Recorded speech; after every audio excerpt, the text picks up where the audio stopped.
रंग चोलिया अच्छा तोरा के देवरू होलिया का हो का बुझला डाले ना देबू रंग चोलिया तोरा के देवरू होलिया इहो का करबू देखे तो के फायदा बिलाई जैसे अरे हटा मर जाई जैसन की डटलू कसाई जाई अच्छा। दुखवा देवर के न बुझलू भौजाई कैसन दवा डाला पपुदेलू अच्छा। भौजाई कैसन अरे सब जाना तनी तोहार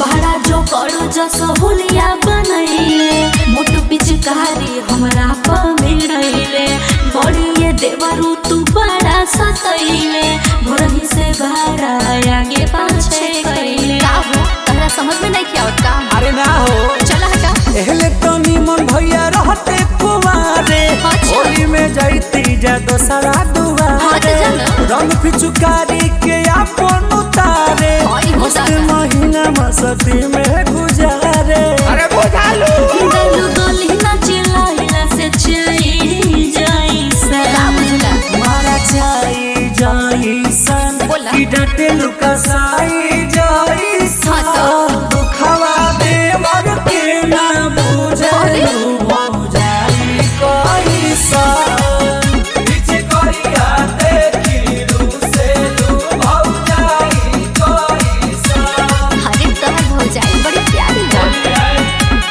होली है होली है